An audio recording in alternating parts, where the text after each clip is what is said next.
Shalom,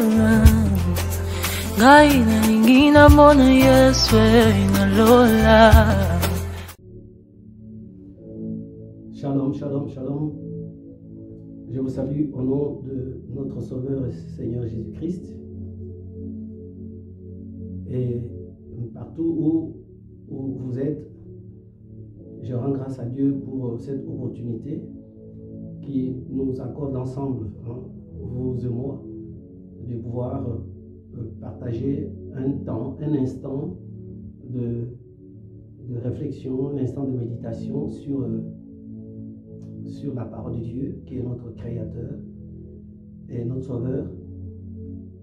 Et je sais que Jésus-Christ, souvent pendant qu'il parlait avec ses disciples,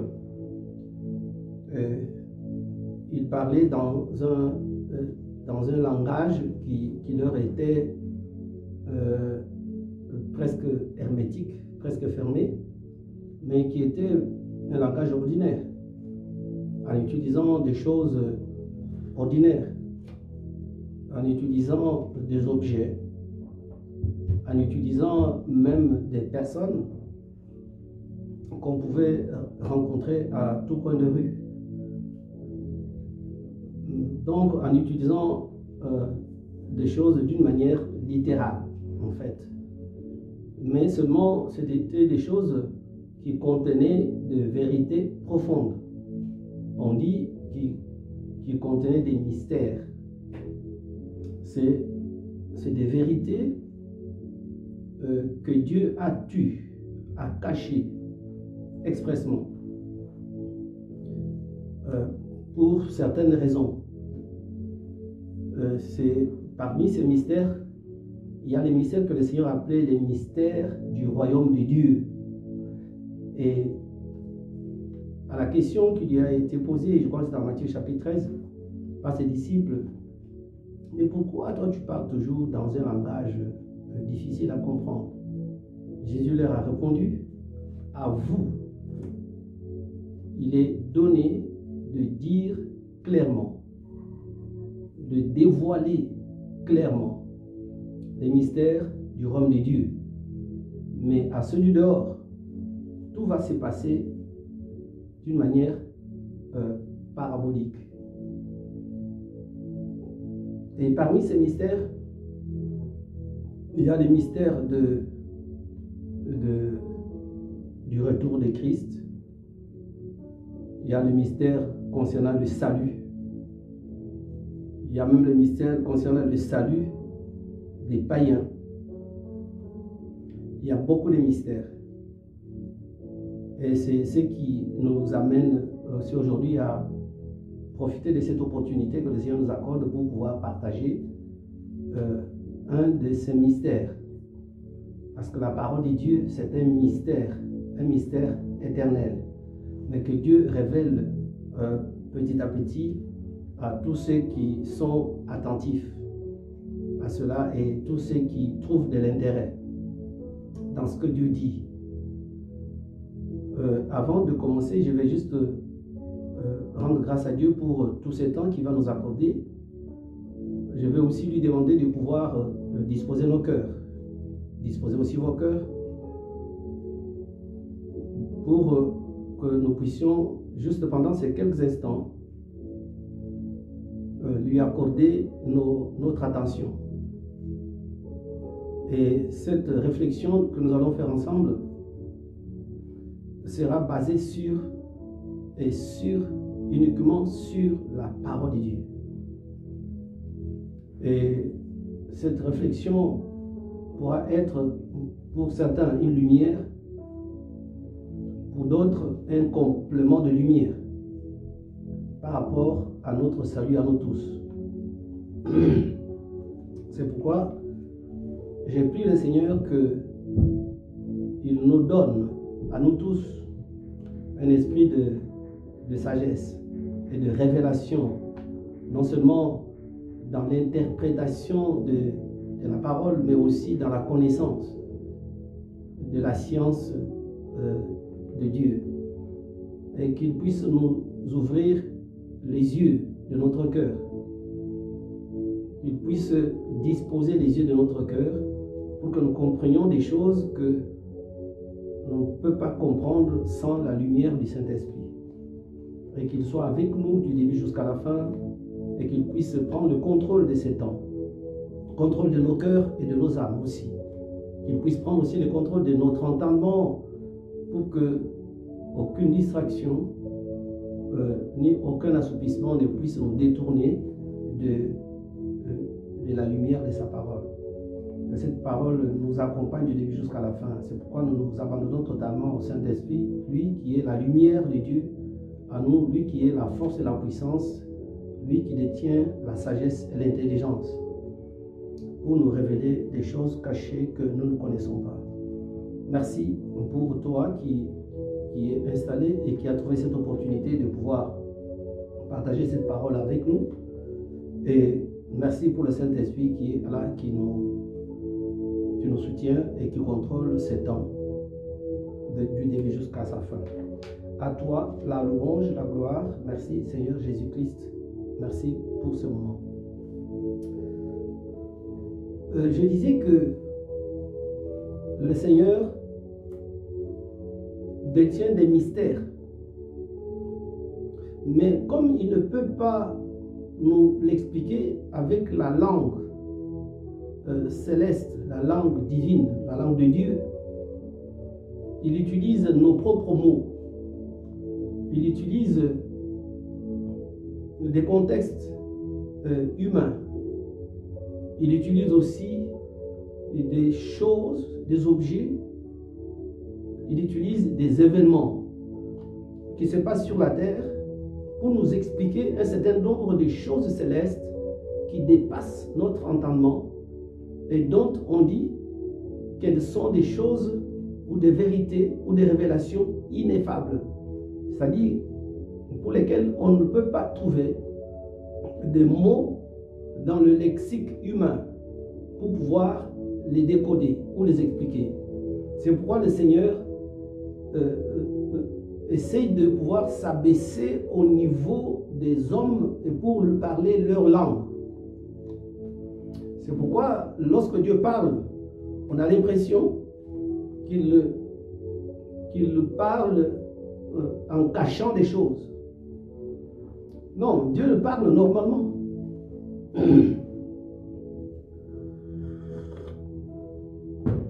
Dieu parle normalement. Mais tout simplement parce qu'il est Dieu, il n'est pas un homme. Il parle dans un langage de Dieu. Et lorsqu'il utilise même notre langue, les objets terrestres, les objets humains, les choses humaines, nous ne les comprendrons pas parce qu'il est Dieu. Et c'est ainsi qu'il parle en code, avec les mêmes choses, avec les mêmes objets, avec les mêmes événements que nous traversons. Il parle de la même manière. Et pour nous expliquer un certain nombre de choses sur la terre, pour nous expliquer un certain nombre de démarches divines sur la terre, pour nous expliquer un certain nombre de procédés qu'il veut adopter au milieu de nous sur la terre, Dieu utilise les choses de la terre. C'est ainsi que Dieu, voyant que l'humanité tout entière, je veux parler de l'homme sur la terre, depuis Adam jusqu'à nous aujourd'hui et jusqu'à ceux qui ne sont pas encore nés, cette humanité agit de la même manière depuis que Adam est tombé dans le péché et a été privé de la gloire de Dieu. Dieu fait des tentatives du salut. Parce que Dieu a créé la terre pour que l'homme puisse être le maître de la terre. Il a dit bien dans le livre de Genèse, il a dit, je vous donne la terre, dominez, cultivez-la, protégez-la Et la terre devrait être sous la domination de l'homme. Il est bien vrai que cette domination, nous ne l'avons vue que dans un seul angle. L'angle de nuire. Dominer pour nuire. Dominer pour tirer profit personnel, individuel et égoïste. Mais Dieu a vu dans cela un peu beaucoup plus que ce que nous croyons. C'est dominer dans un bon sens. Dominer dans le sens de gérer. Dominer dans le sens de gouverner. Dominer dans le sens de conduire avec autorité. Dominer dans le sens de présider à. Donc l'homme devait être le chef de la terre. En fait, disons-le clairement, l'homme devrait être le chef du royaume terrestre. Mais lorsque Dieu a vu que l'homme a perdu cela, Dieu veut reprendre les choses. Dieu veut repartir à la case départ. Dieu veut repartir à zéro. En quelque sorte, Dieu veut recréer les choses. En recréant le monde, Dieu veut recréer l'homme pour le remettre à sa première position de prééminence sur la terre, sur la création, sur toute la création. Mais qu'est-ce que Dieu veut faire? Dieu procède par le renouvellement. C'est ce que nous pouvons aussi appeler la renaissance ou la nouvelle naissance. La renaissance ou la nouvelle naissance, c'est un mystère. C'est un mystère. C'est un recommencement des choses pour pouvoir les rétablir dans la première position, la position initiale. C'est ainsi que Dieu recommence les choses, mais en partant par des choses les plus simples, les choses les plus naturelles. Je disais que Dieu veut installer un royaume. Je veux bien dire ça. Réinstaller un royaume. Un royaume où l'homme sera réellement maître, mais maître selon la pensée de Dieu. Ce n'est pas chef selon la pensée corrompue de l'homme. Où on doit dominer, on doit faire du mal, on doit marcher sur les têtes des gens, on doit marcher sur les pieds des autres, on doit marcher sur les libertés des autres, on doit marcher sur les intérêts des autres, on doit marcher sur les faibles, on doit marcher sur les pauvres, on doit marcher sur ceux qui ne sont pas comme nous. C'est ça la domination dans la pensée de l'homme. Mais Dieu veut repartir à zéro pour montrer à l'homme que je ne t'ai pas donné la domination sur le royaume terrestre pour faire le mal, pour détruire, dominer pour détruire.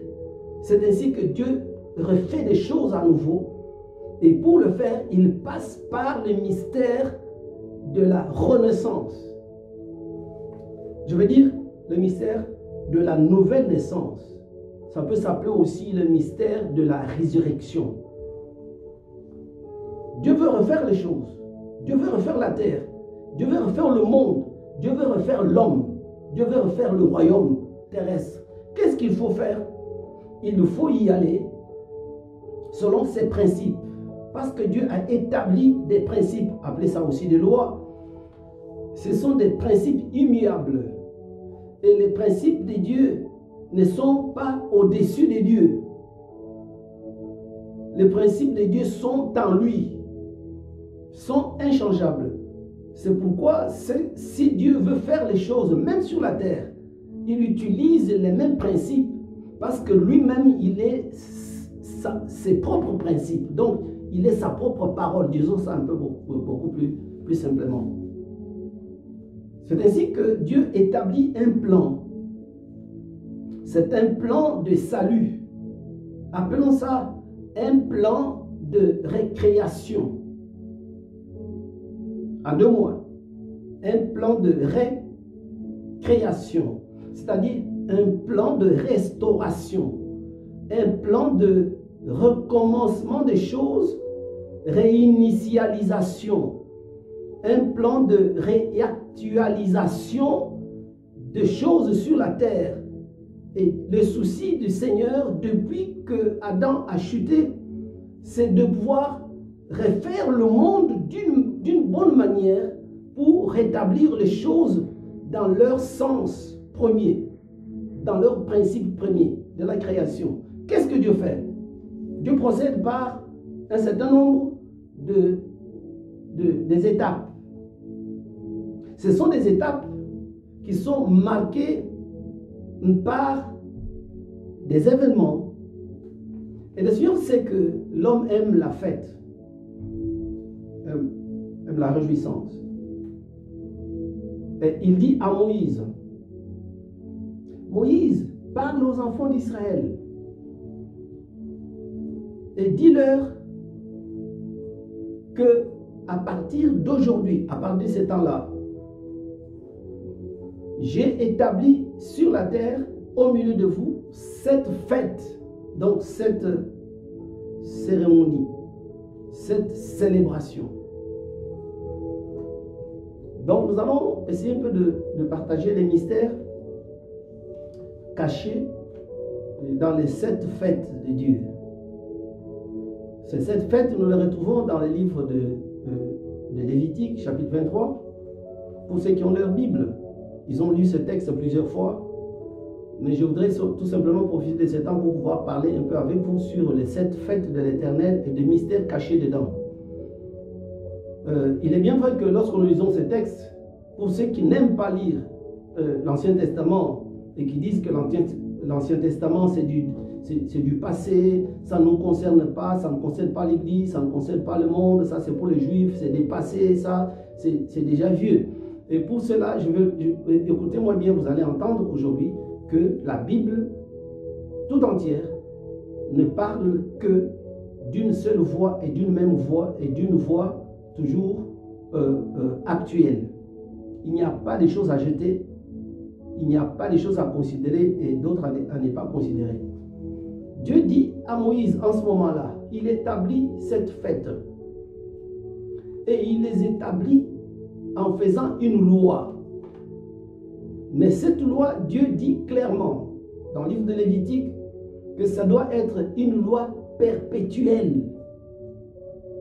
Ça veut dire, en langage simple que les gens connaissent, ça doit être des fêtes éternelles. Parce que Dieu, lui, non seulement il a créé l'homme éternel, mais il a créé aussi pour que tous qui le fait, on puisse l'accompagner dans cette éternité. Même le royaume que Dieu avait créé, mais avait donné à Dieu, Dieu avait créé, avait donné à l'homme, ça devait être un royaume éternel. La terre, Dieu l'a donné à l'homme pour que la terre soit éternelle. En fait, tout ce qui devait nous accompagner dans notre éternité devrait profiter de cette éternité, de cette nature que nous avions, que nous devions avoir, la nature de l'éternité. Vous savez, lorsque vous lisez la Bible, vous allez trouver que le Seigneur a dit que l'Éternel a mis en chaque être humain la pensée de l'éternité. C'est-à-dire qu'il n'y a pas quelqu'un sur la terre qui ne puisse pas à un moment donné sentir, je veux dire pressentir, qu'il y a quand même quelque chose en lui qui lui dit que lui, il est éternel. Et que ce désir ardent qui brûle dans le cœur de chacun, à un moment donné, qui lui fait voir l'éternité et qui lui donne le goût de l'éternité. Pas seulement la pensée, mais un désir brûlant dans le cœur de pouvoir vivre éternellement. C'est là, à un moment donné de la vie, même s'il y a des gens qui, à un moment donné, se donnent la mort. Ils se donnent la mort pour plusieurs raisons. Mais à un moment donné, chaque être humain doit pressentir cette pensée de l'éternité, doit à un moment donné désirer de rester éternellement. Cette pensée se trouve dans l'être humain. Ça ne se trouve jamais dans une fourmi, ça ne se trouvera jamais dans un oiseau, pas même dans un animal, quelque gros, quelque puissant qu'il puisse être. Donc, Dieu dit que l'homme est éternel et il a mis dans chaque être humain la pensée de l'éternité. Et lorsque cette éternité, nous croyons que nous allons la passer dans le ciel, nous nous trompons. La Bible déclare que Dieu, je crois que c'est dans le livre des Psaumes, la Bible déclare que l'Éternel a créé les cieux et il en a fait sa demeure. Et il a façonné la terre et il a donné ça aux hommes. Nous sommes des êtres humains. Nous ne pouvons pas habiter dans le ciel. Nous, notre demeure, c'est la terre. Mais comment faire pour faire vivre des hommes éternels sur une terre maudite, sur une terre corrompue, sur une terre instable, sur une terre détruite, sur une terre pervertie? Ce n'est plus possible. Il faut tout recommencer. Pour tout recommencer, il faut aller, comme on peut dire, mollo mollo, petit à petit, en faisant comprendre à l'homme qu'il est de votre intérêt de pouvoir recommencer les choses. C'est ainsi que Dieu, en ces temps-là, il dit à Moïse, dit aux êtres humains de la tribu du pays d'Israël, que je vais inaugurer, en fait, je vais voter, en fait. Il faut qu'on dise comme ça. Hein? Peut-être voter ou faire signer une loi, hein? Une ordonnance sur les 7 fêtes de l'Éternel. En ce moment, je vous dis, même Moïse ne comprenait pas ce que ça voulait dire. Le peuple d'Israël ont fêté pendant des siècles ces fêtes et ils continuent encore à les fêter aujourd'hui, peut-être pour certains, ne comprenant pas ce que ça veut dire. Mais Dieu a voulu, par cette fête, révéler des mystères à toi et à moi qui sommes arrivés à la fin des temps. Et par ces fêtes, nous avons un déploiement du plan du salut, du plan de la récréation du monde. Je dis bien le plan de la récréation du monde, de la restauration. Je veux peut-être le dire avec le terme consacré, le plan de la résurrection du monde qui est déjà réputé mort, décédé, enterré à cause du péché. Dieu va les restaurer, Dieu va les ressusciter. Mais comment? En procédant par un certain nombre d'étapes. Ces étapes, Dieu les cache dans ce qu'il a appelé les 7 fêtes de l'Éternel. Ces 7 fêtes se trouvent dans le livre de Lévitique chapitre 23. Je ne vais pas tout lire, mais vous allez lire. Je dis tout simplement quelques versets. Le premier verset dit ceci. L'Éternel parla à Moïse et dit, parle aux enfants d'Israël et tu leur diras, les fêtes de l'Éternel que vous publierez seront des saintes convocations. Voici quelles sont mes fêtes. Les fêtes de l'Éternel étaient publiées et la Bible dit, dis aux enfants d'Israël et ça sera des convocations. Vous savez, lorsque quelqu'un a fait une faute un crime ou un délit, quelque chose comme ça, et qu'il soit convoqué au tribunal ou au parquet, on dit, enfin, il est de bon temps de lui envoyer une convocation. Je crois que selon la loi, il ne doit pas refuser d'aller répondre à cette convocation. Ça a un caractère obligatoire, pour ne pas dire autoritaire. Mais le Seigneur dit que les fêtes de l'Éternel ont un caractère obligatoire. C'est-à-dire personne ne pourra rester chez lui. Tout le monde est convoqué. Dis aux enfants d'Israël que les fêtes de l'Éternel procèdent de la convocation. C'est-à-dire tout le peuple d'Israël, hier comme aujourd'hui, sait pertinemment du père au fils. Ça se dit dans leur maison et ça s'enseigne dans l'éducation des enfants que lors de telles ou de telles fêtes, tu dois, c'est une convocation de l'Éternel, tu ne dois pas rester à la maison. Donc, pourquoi le Seigneur donne à cette fête un caractère obligatoire, mais aussi un caractère solennel? C'est parce que Dieu y cache un mystère. Alors, vous allez voir que Dieu voulant recommencer les choses, Dieu voulant recréer le monde, Dieu voulant rétablir l'ordre initial, Dieu voulant restaurer des choses, il les cache pour cette fois-là dans ce qu'il appelle des fêtes, c'est-à-dire des célébrations. Et il en fait 7, qui sont les 7 secrets contenus dans 7 grands événements qui se passent en Israël. Et les 7 fêtes sont les fêtes du peuple d'Israël que le Seigneur leur a accordées. Et ces 7 fêtes sont un plan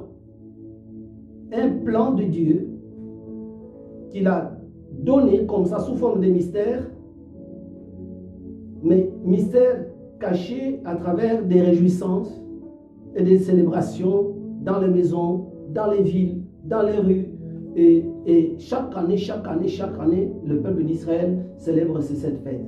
Et aujourd'hui, le Seigneur nous montre que dans ces fêtes-là,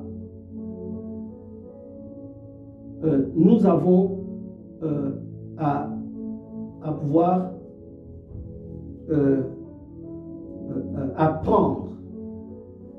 Nous avons à pouvoir jeter notre œil intéressé pour savoir, mais ces fêtes-là, le Seigneur les a données aux enfants d'Israël.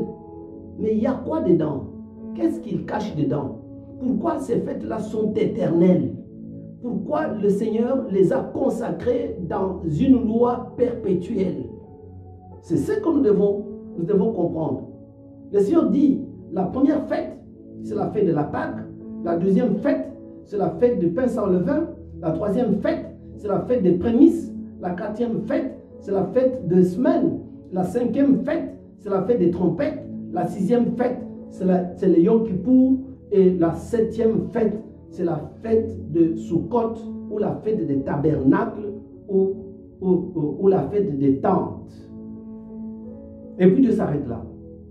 Et il répète encore à la fin de ces fêtes, il dit à Moïse, dis-leur que ces fêtes doivent être célébrées chaque année, mais sur une durée d'éternité.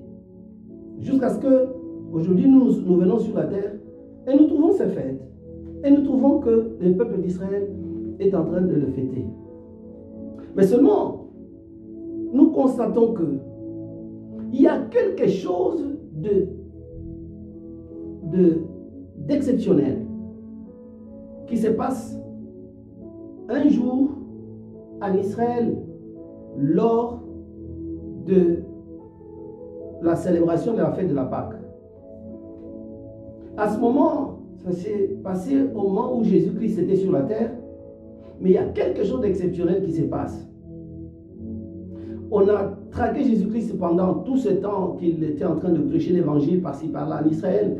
On l'a traqué, on a cherché à le tuer, on a cherché à l'attraper, on a cherché à lui faire du mal.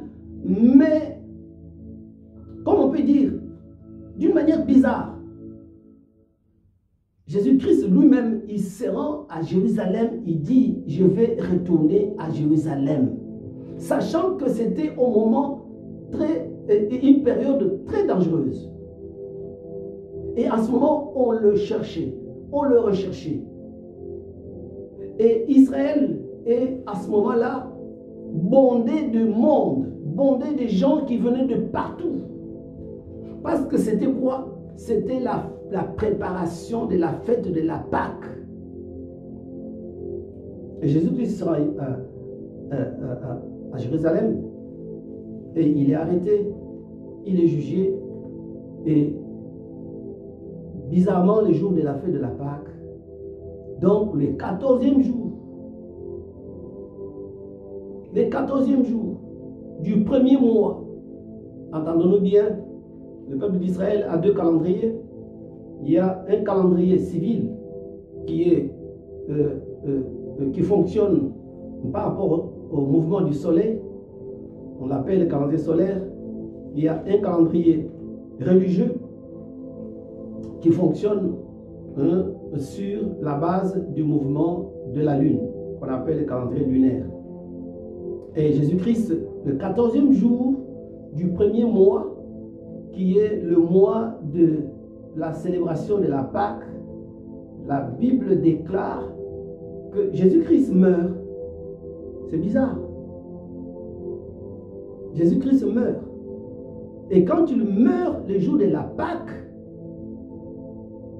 vous savez ce qui s'est passé. Hein? Le ciel s'est assombri, s'est obscurci. Il y a eu ténèbres sur la terre.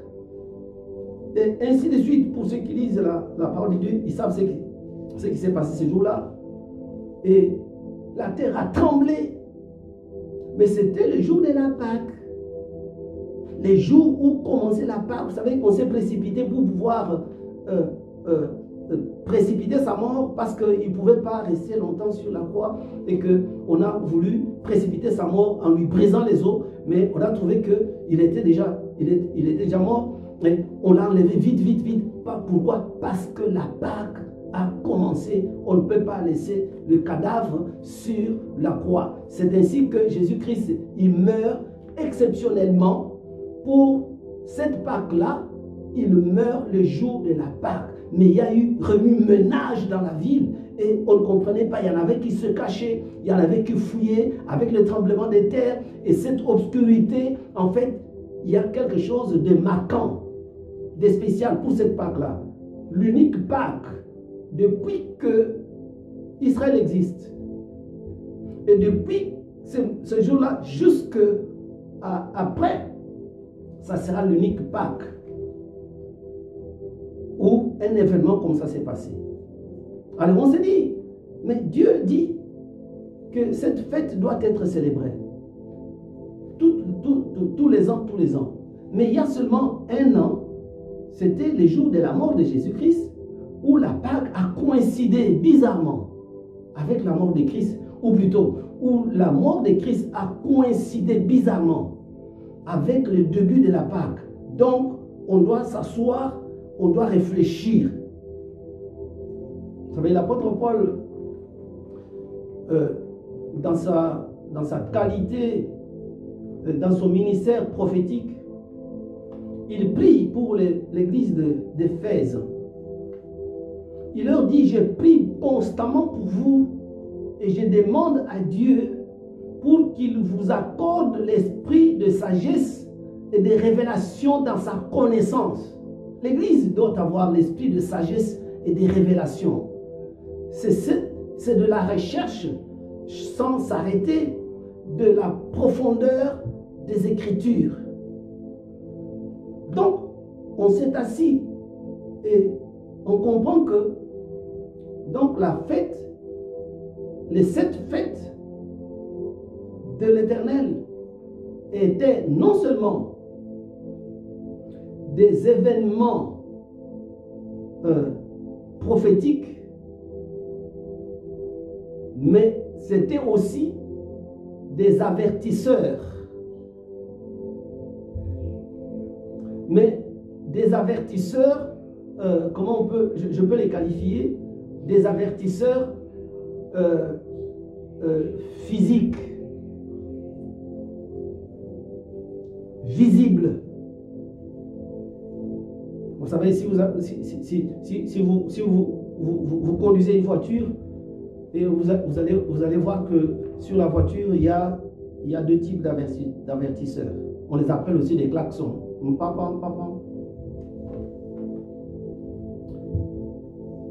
Il y a des avertisseurs sonores, c'est les klaxons, mais il y a aussi des avertisseurs lumineux, c'est des phares. Tac, tac.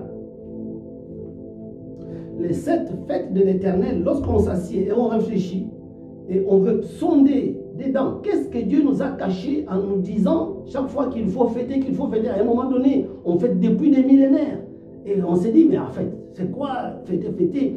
On doit s'asseoir pour savoir ce qui s'est passé lors de cette fête de Pâques-là était exceptionnel, inédite, inouïe et était unique. Parce que ça ne s'est plus jamais passé.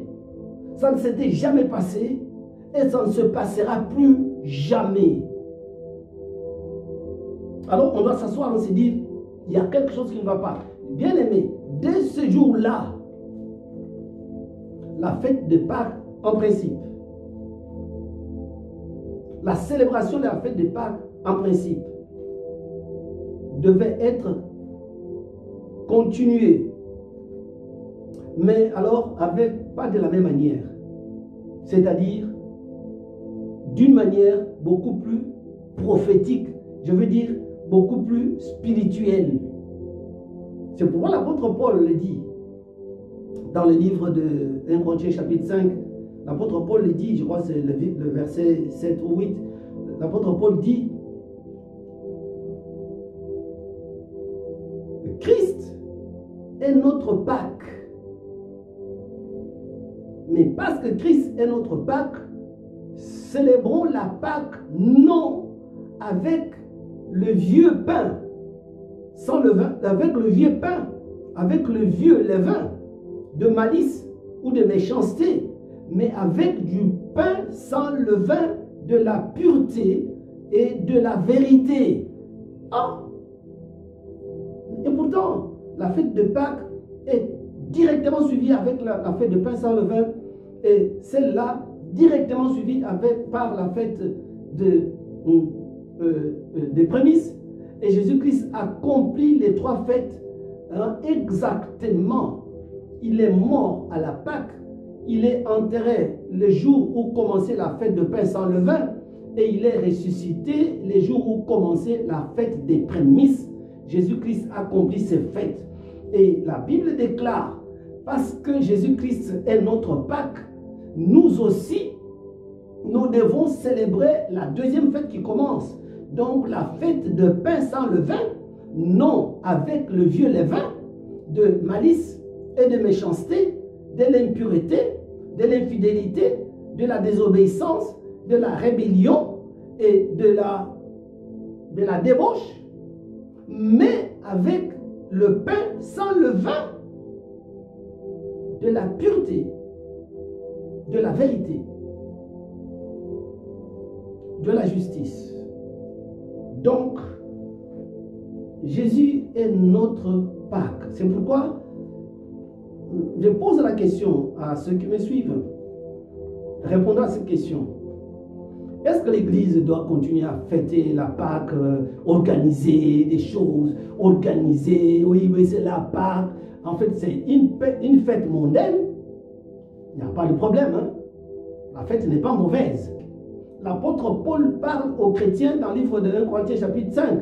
Il dit, vous les chrétiens, c'est-à-dire vous qui avez été sauvés par Jésus-Christ, célébrez la Pâque, mais en enlevant le péché. C'est ça la célébration. Ce n'est pas en achetant des casiers de jus, des bouteilles de jus, en faisant des gâteaux, en faisant des chocolats. En fait, ce n'est pas de la Pâque que je parle, mais je me dis que Jésus-Christ a accompli cette fête. Cette fête, c'est un événement phare, un événement avertisseur, un événement qui donne des klaxons à l'église pour dire, papa, attention, attention, c'est fini. Cet événement marque, je veux vous dire, ça marque le début du plan de Dieu pour le salut de l'humanité, parce que Dieu veut recommencer les choses. Dieu veut rétablir les choses. Dieu veut rétablir son royaume. Le royaume de Dieu sur la terre, qui sera un royaume de justice, un royaume de pureté, un royaume de paix, un royaume de sécurité, un royaume de vérité. Et c'est ce royaume-là que Dieu veut établir. Mais pour commencer à rétablir ce royaume, comme au début des choses, où Dieu venait dans le jardin d'Éden, pour pouvoir marcher comme ça, et être avec, et voir Adam parler avec lui du tic au tac, Dieu veut reconstruire ce monde-là. Et pour le reconstruire, il étale son plan sur un ensemble de signaux avertisseurs. Un des premiers signaux avertisseurs, ou plutôt, un des signaux avertisseurs. Et le premier, c'est la Pâque, qui est la fête de la mort, qui est la fête de la délivrance, qui est la fête de la libération. C'est la fête du grand départ. C'est la fête c'est le début de la restauration. C'est une fête annonciatrice de l'espérance, annonciatrice de meilleures choses à venir. Le Seigneur pouvait dire, si les grains, une semence, une graine, qui tombe en terre, c'est dans le livre de Jean chapitre 12, ne meurt, elle reste seule. Si une semence que Jésus-Christ, une semence, un grain que Jésus-Christ qui est venu sur la terre, s'il ne meurt pas, il reste seul. Jésus est mort le jour de la Pâque. C'est le début, c'est le départ. C'est un vrai départ de la révélation du mystère du plan de Dieu pour l'humanité. Et c'est le départ, ça ne sera plus, ça ne fera jamais marche arrière. C'est fini, c'est parti. Moïse ne savait pas, lorsqu'il parlait, il ne savait pas ce qu'il disait. Il a dit des choses comme ça et ils ont commencé à fêter, fêter, fêter, fêter, fêter. Nous, aujourd'hui, ce n'est pas la fête qui nous intéresse. Ce qui nous intéresse, c'est le type, c'est le symbole, c'est la signification, c'est la pertinence de cette fête. C'est la pertinence de l'existence de cette fête. C'est ça qui nous intéresse. Ce qui nous intéresse, ce n'est pas le conditionnement. Ça ne nous intéresse pas. Ce qui nous intéresse, nous, c'est le produit qui est dedans. Ce qui nous intéresse, nous, ce n'est pas le contenant. La Pâque, oui, ça c'est le contenant. Ce qui nous intéresse, nous, c'est le contenu. La Pâque nous cache quoi? La Pâque nous cache Jésus-Christ dedans. Mais Jésus-Christ en tant que semence qui meurt le jour de la Pâque et qui est enterré le jour des pains sans levain. et qui est ressuscité les jours des prémices. Les 3 premières fêtes sont déjà accomplies. Les 3 signaux sont déjà donnés. Les 3 avertisseurs sont déjà donnés. Pan, pan, pan. Vous savez, l'Église parfois, lorsqu'on tombe dans la religion, lorsqu'on tombe aussi dans le sommeil lourd, comme le sommeil qui avait pris profondément les 10 vierges. Hein? Lorsqu'on tombe dans ce sommeil-là,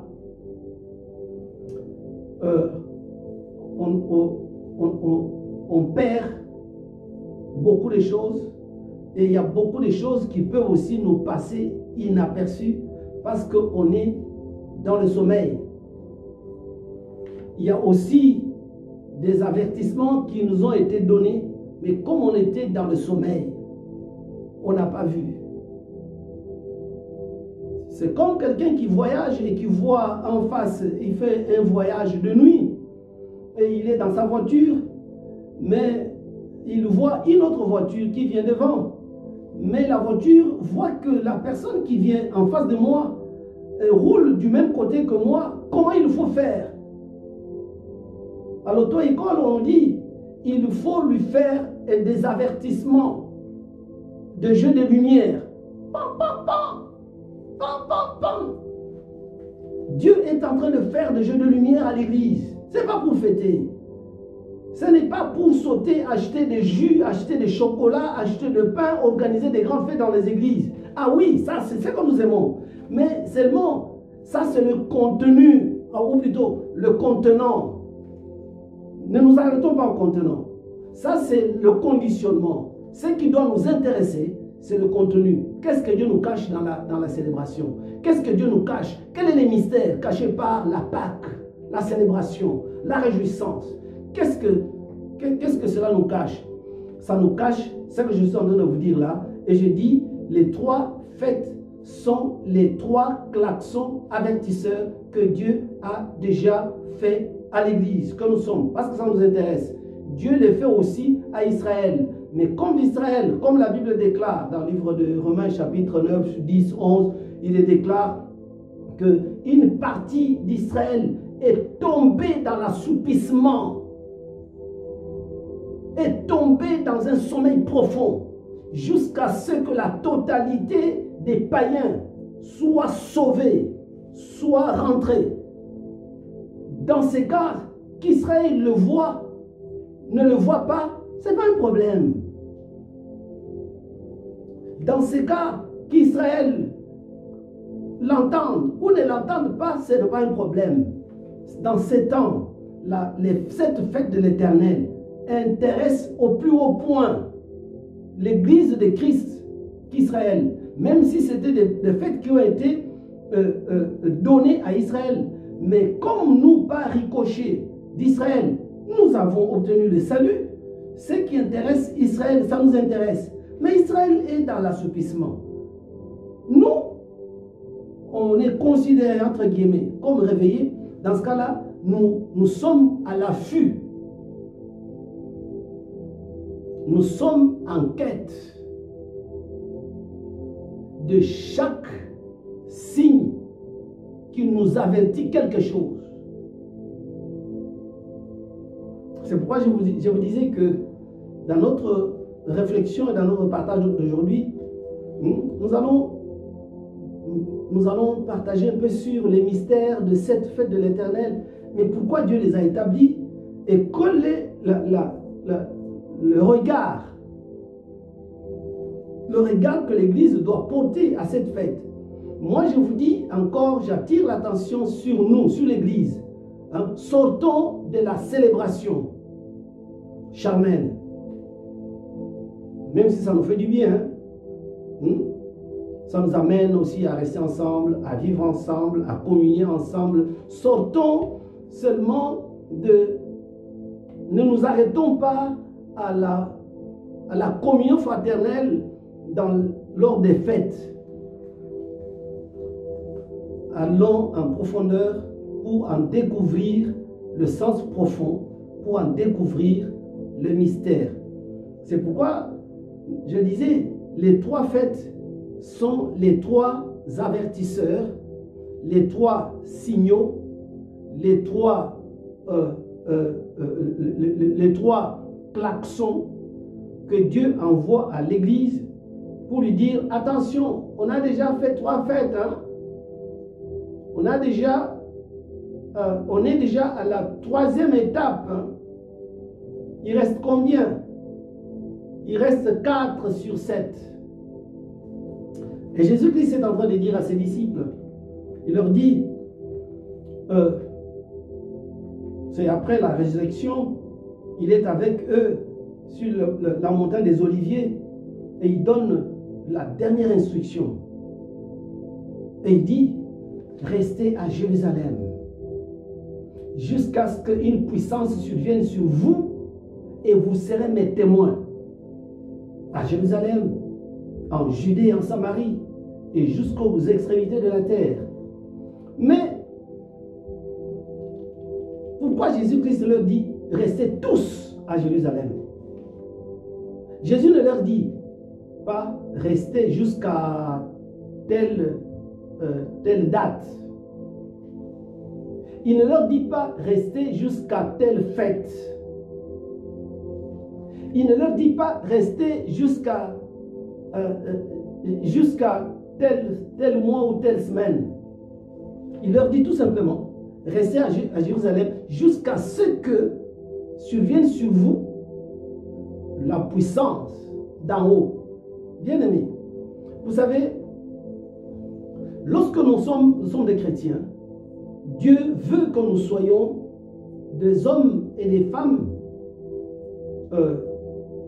spirituels, même si nous sommes dans la chair, mais que nous soyons spirituels, que nous puissions, que notre entendement spirituel soit délivré. Pourquoi? Pour comprendre les choses pour lesquelles Dieu nous a appelés. Vous savez, je vais juste faire une petite parenthèse. Vous savez, il est temps que l'Église comprenne que le Seigneur Jésus-Christ n'était pas venu sur la terre. Il n'est pas descendu sur la terre pour donner les mariages aux chrétiens. Ça, c'est réduire. C'est très réducteur de la puissance de Dieu. Il est venu sur la terre pour que nous puissions réussir dans le commerce, dans les affaires, dans le mariage, dans nos projets, dans nos voyages, ainsi de suite. Ça, c'est réduire Dieu. C'est, en quelque sorte, c'est comme un blasphème.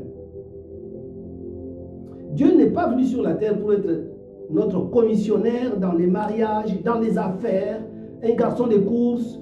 Lorsqu'on a des problèmes, on dit Seigneur, est-ce que tu peux aller faire ça? Est-ce que tu peux aller faire ça? Ah non, il faut totalement que l'Église sorte de ces préceptes-là et de ces principes-là qui sont des principes charnels et qui sont même faux. Jésus-Christ est venu sur la terre pour que quiconque croit en lui, qu'il ne périsse point, mais qu'il ait la vie éternelle. Jésus est venu recréer le monde. Il est venu recommencer la création. Il est venu refaire un monde nouveau. Et pour avoir un monde nouveau, un royaume nouveau, il faut des hommes nouveaux. C'est pourquoi il commence par les hommes qui devront gérer, qui devront régner dans ce nouveau royaume qu'il est en train de refaire. Il veut faire une nouvelle terre. Et la Bible dit même, on fera des nouveaux cieux. Tout cela, on a besoin des hommes et des femmes pour y vivre. C'est ça, la grande mission de Jésus-Christ. Jésus n'est pas venu pour que nous puissions nous marier. Ah non. Jésus n'est pas venu pour que nous puissions avoir des enfants, que nous puissions réussir dans les affaires, que nous puissions avoir un bon travail, que nous puissions avoir un grand diplôme, que nous puissions construire des maisons, acheter des grosses voitures, avoir des comptes bourrés en banque. Ah non, sortez de ces préceptes-là, laissez tomber ces idées. Celui qui est venu pour ça, il l'aura. Mais seulement, il manquera l'essentiel. C'est le royaume nouveau que le Seigneur est en train de former. Je veux dire que il dit, le Seigneur dit à des personnes, ces personnes-là n'ont jamais entendu parler du Saint-Esprit. Et même quand Jésus-Christ leur parlait du Saint-Esprit, c'est un domaine spirituel dans lequel ils ne se sont jamais risqués. Parler du Saint-Esprit, donc l'Esprit de Dieu, c'est un secteur nouveau qu'ils viennent de découvrir. Personne d'entre eux n'a jamais fait l'expérience du Saint-Esprit. Et encore moins de la puissance du Saint-Esprit. Ils ne savent pas comment ça se passe. Ils n'ont jamais vu de leur vie, ni dans leur famille, ni dans leur ville, ni entendu dans leur nation, qui est quelqu'un qui était rempli du Saint-Esprit. Personne. Mais Jésus-Christ leur lance ça comme ça. Et puis, la Bible dit, quelques temps après, il est enlevé au ciel. Il reste dans le qu'est-ce que c'est, dans une confusion. Mais tout simplement, ce qui les sauve, c'est qu'ils sont obéissants. Tout simplement. Mais ils ne savaient pas expliquer à quelqu'un ce que c'est que le Saint-Esprit. Ils ne pouvaient jamais expliquer à quelqu'un pourquoi ils attendaient là. Mais tout simplement, ils ont eu un signal. Jésus leur a dit, restez à Jérusalem. Et ils sont restés. On reste jusqu'à quand? Jusqu'à ce que une puissance survienne sur vous. Vous savez, la plupart des fois, bien aimés, nous parlons de l'enlèvement. L'Église parle de l'enlèvement, retour de Christ, ainsi de suite. Mais en fait, je vous dis, même moi qui l'enseigne, je ne peux pas vous expliquer l'expérience. Je n'ai jamais eu l'expérience de l'enlèvement. Jamais. Ni mon père, ni dans ma famille, ni dans mon village, ni dans la ville, ni ici, ni ailleurs, ni dans n'importe quel pays du monde. Je n'ai jamais vu quelqu'un qui a écrit le livre qu'il a vu des gens enlevés. Je n'ai jamais vu. Vous savez, quand nous parlons des choses comme ça, nous sommes comme ces apôtres-là. Jésus leur dit, attendez. Il ne dit pas attendez jusqu'à telle date. Attendez jusqu'à ce que le Saint-Esprit va venir. La Bible déclare qu'ils sont attendus jusqu'à ce que un jour. Et la Bible le dit bien dans le livre des Actes, que c'était le jour où commençait la fête des semaines. C'était le jour où commençait la fête de la moisson. C'était le jour où commençait la fête de la Pentecôte. Et ce jour-là, comme un vent impétueux, ils ont été non seulement bouleversés, mais aussi, comme je peux dire, brutalement visités. Le vent a rempli la maison. Ils vivent une expérience inédite, inouïe, exceptionnelle, jamais vécue, ni dans l'ancien temps, ni dans leur temps, et jamais vécue. Et la Bible dit, ils sont bouleversés. Mais tout simplement, l'histoire raconte que c'était le jour où commençait la fête de semaine, ou la fête de la moisson, ou la fête de la Pentecôte. C'est bizarre. Vraiment bizarre. Ils se sont rendus compte plus tard que ces jours-là, mais c'est le jour où on a commencé la fête de Pentecôte. Ils le savent pourquoi? Parce que la Bible dit à ce moment-là, toutes les nations, en fait, tous les juifs de la diaspora, de tous les pays du monde entier qui s'est retrouvé dans le monde entier en ce temps-là, s'étaient donné rendez-vous à Jérusalem pour célébrer la fête. En fait, pour célébrer la fête juste sur les plans charnels. Boire, manger, crier, s'enivrer et faire tout ce que la fête demande de faire.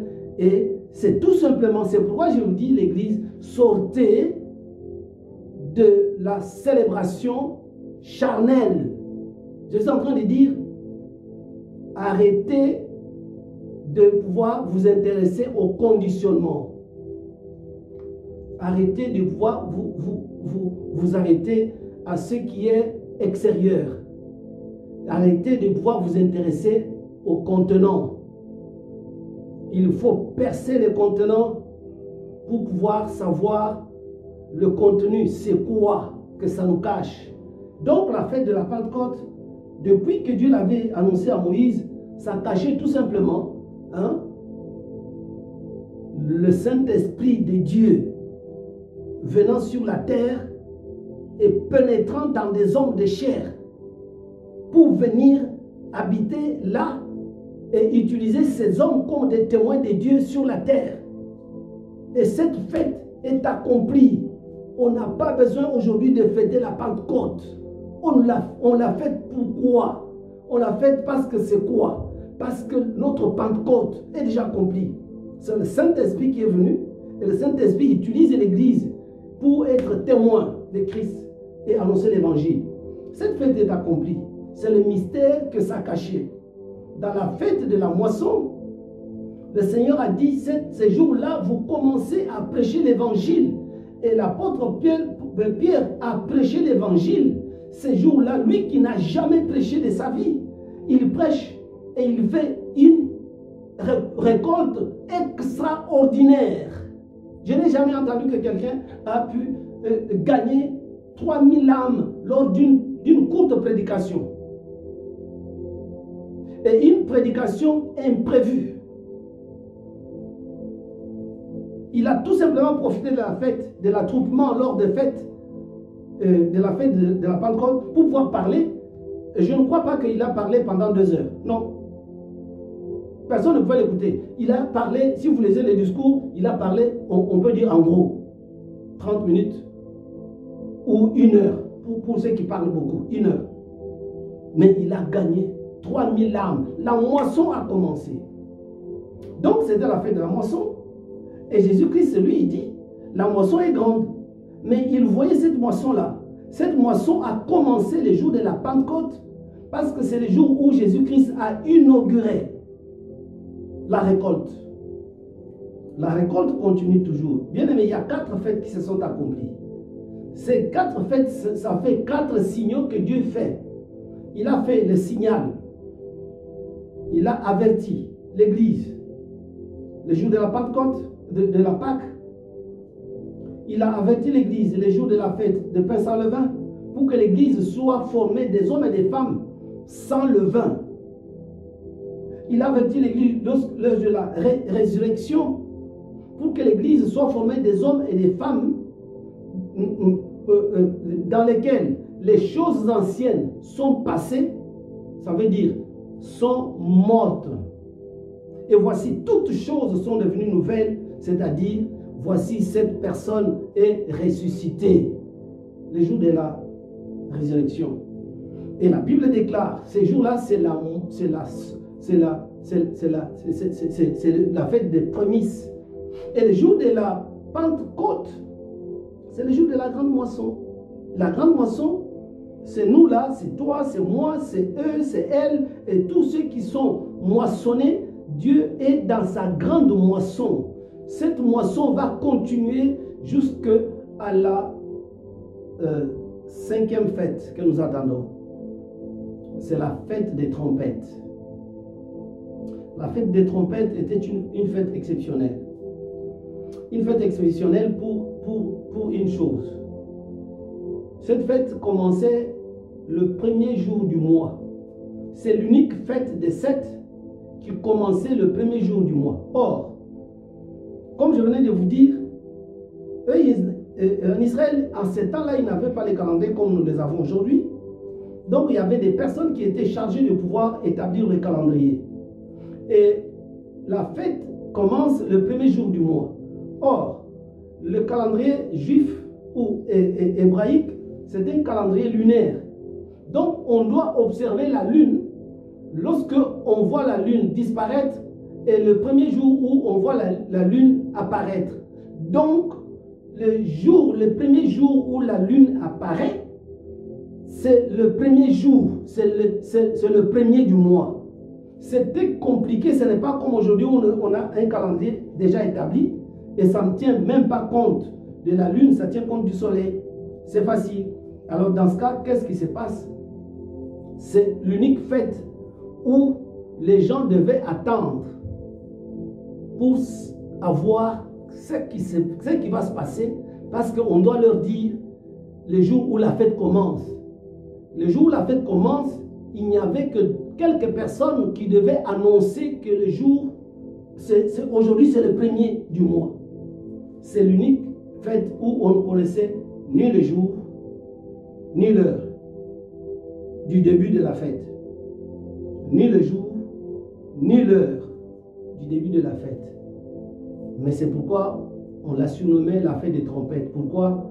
Parce que pour avertir le peuple que la fête, c'est aujourd'hui, le 1er jour, commencer la fête, on devait sonner les trompettes.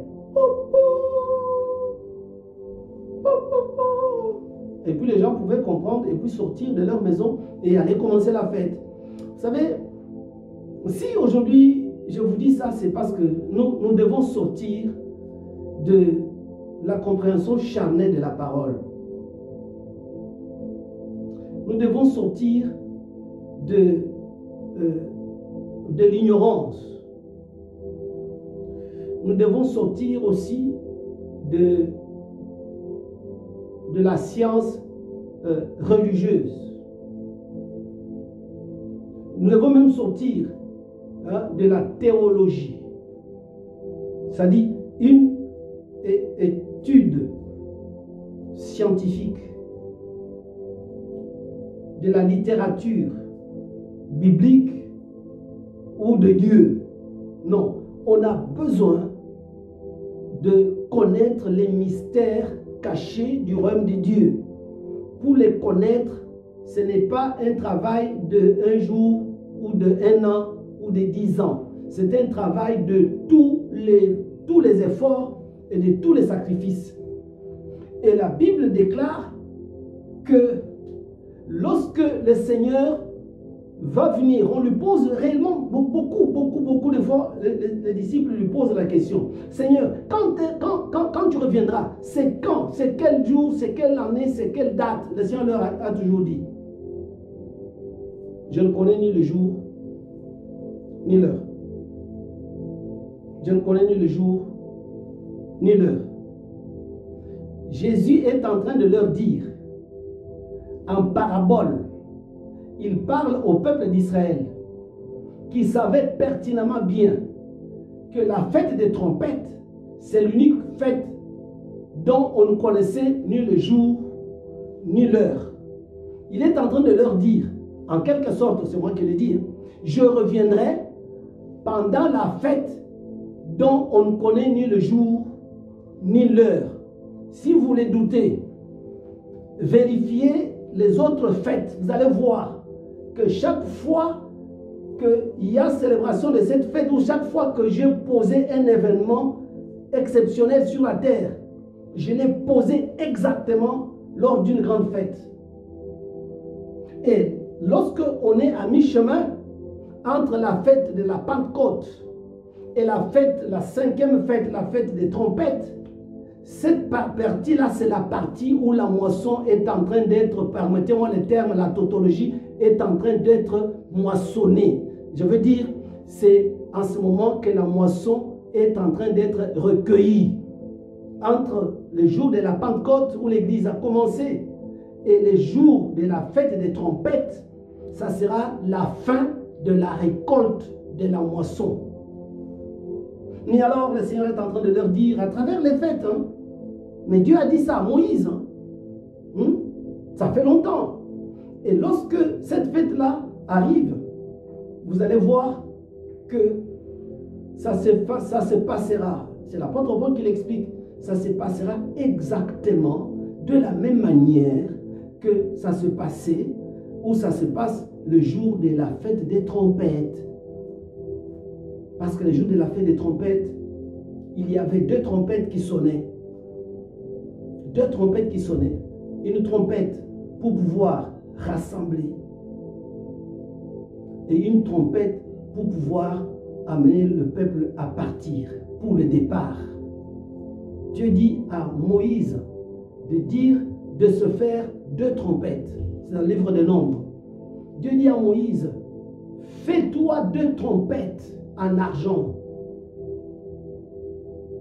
L'une te servira de pouvoir convoquer, pour la convocation, et une autre pour le départ. L'apôtre Paul le dit dans le livre de 1 Corinthiens chapitre 15, vous allez lire. L'apôtre Paul dit, je vais vous dire un mystère. Je vais vous dire un mystère. L'apôtre Paul parle aux Corinthiens, mais parmi lesquels il y a les Juifs de la diaspora qui sont allés habiter à Corinthe et qui étaient nombreux dans l'église. Et l'apôtre Paul parle à des Juifs qui ont pratiqué cela pendant des siècles. Il leur dit, je vais vous dire un mystère. Il dit, la trompette sonnera. Et lors de la dernière trompette, je vais lire ce passage dans un livre et puis on est en train de finir. On est en train de finir. Il dit ceci.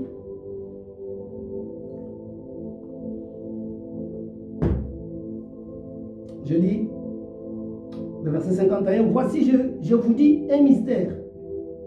Nous ne mourrons pas tous, mais tous nous serons transformés, nous serons changés. Verset 52 dit ceci. En un instant, en un clin d'œil, à la dernière trompette, la trompette sonnera. Bon, pour ceux qui parlent français, on dit toujours, il n'y a pas, on ne peut pas dire la dernière sans qu'il y ait la première. Ce n'est pas moi qui l'ai dit, hein. C'est la Bible qui l'a dit. Mais l'apôtre Paul ne dit pas, c'est la dernière trompette. Après combien de trompettes?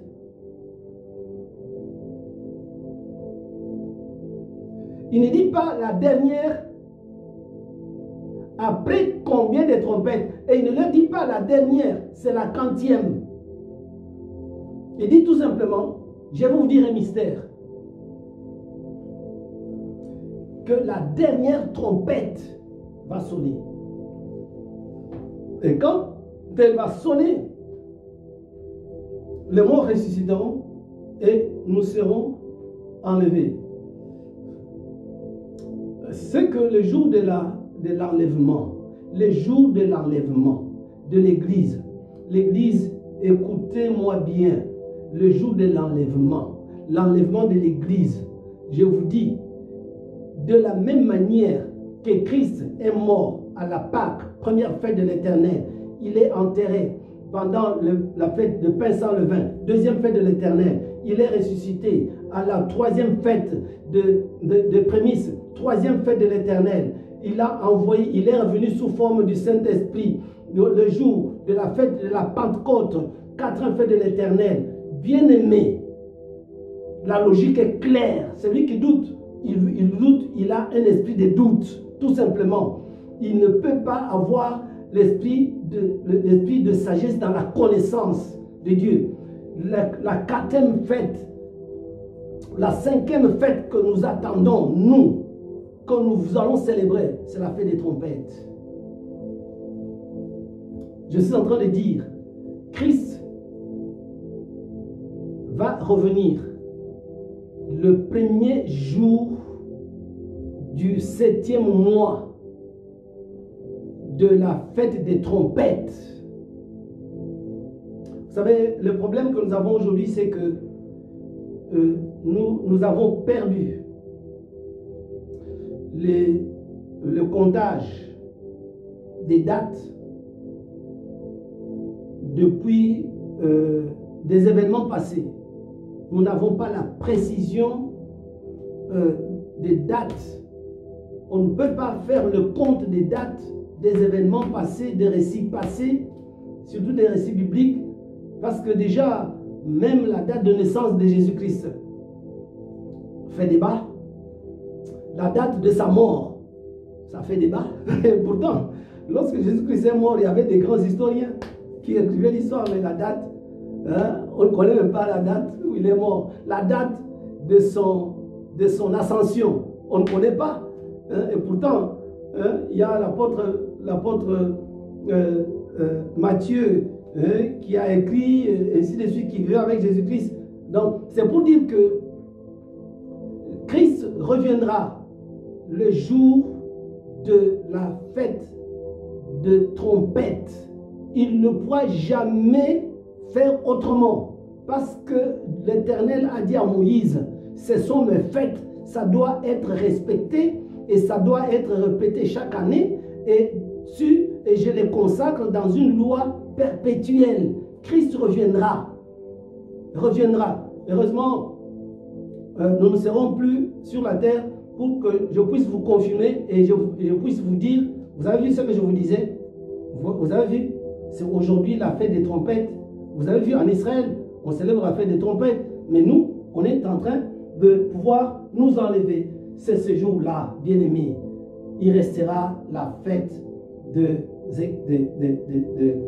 Yom Kippour, la fête de grand pardon, la fête d'expiation. C'est cette fête-là qui va se passer pendant la grande tribulation, car la tribulation grande commencera lorsque la fête de trompette va commencer, parce que lorsque on va sonner la première trompette, les morts en Christ ressusciteront. La Bible dit, ils ressusciteront premièrement. C'est l'apôtre Paul qui le dit dans 1 Thessaloniciens chapitre 4. Il dit, les morts en Christ ressusciteront premièrement. Comment? À la première trompette, les morts en Christ ressusciteront pour un rassemblement avec tous ceux qui seront restés sur la terre et qui n'auront pas connu la mort physique, mais qui attendront Christ. Et ces personnes-là vont former un seul groupe. Et la deuxième trompette sonnera pour le départ vers le ciel. Ça, c'est la fête de trompette. Dès que l'Église est enlevée, la grande tribulation a commencé. Et lors de la grande tribulation, le peuple d'Israël cherchera où mettre la tête. Et n'en trouvant pas, le peuple d'Israël va tourner les yeux vers Dieu et va reconnaître ses erreurs.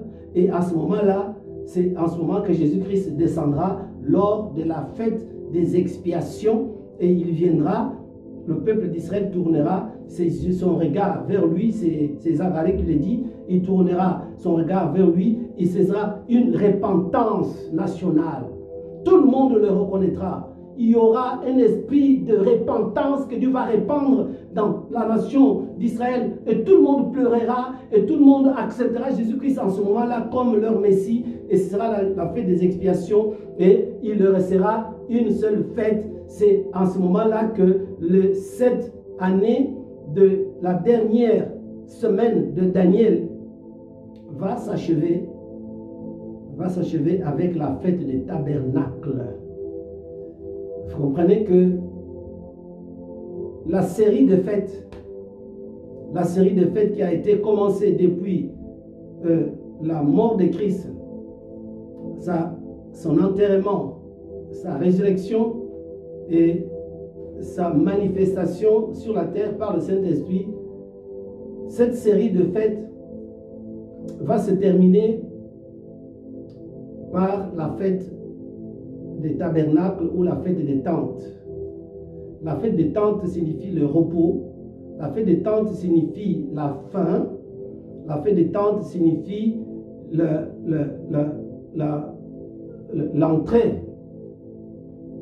l'entrée dans une longue période de repos. De repos pour tous les travails. Et ce sera là l'introduction ou l'instauration du règne de 1000 ans de Jésus-Christ sur la terre.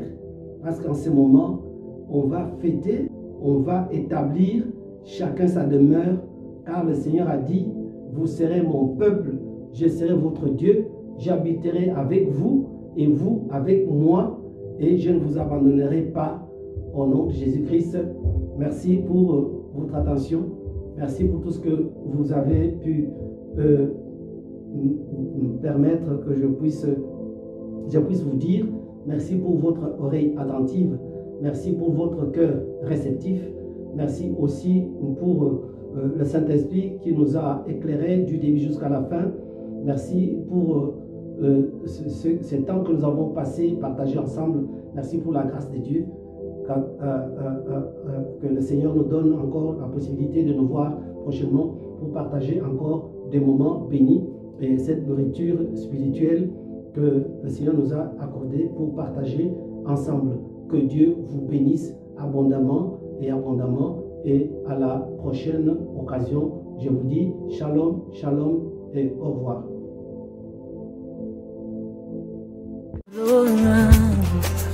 Ngai na ingina mona Yesu ina lola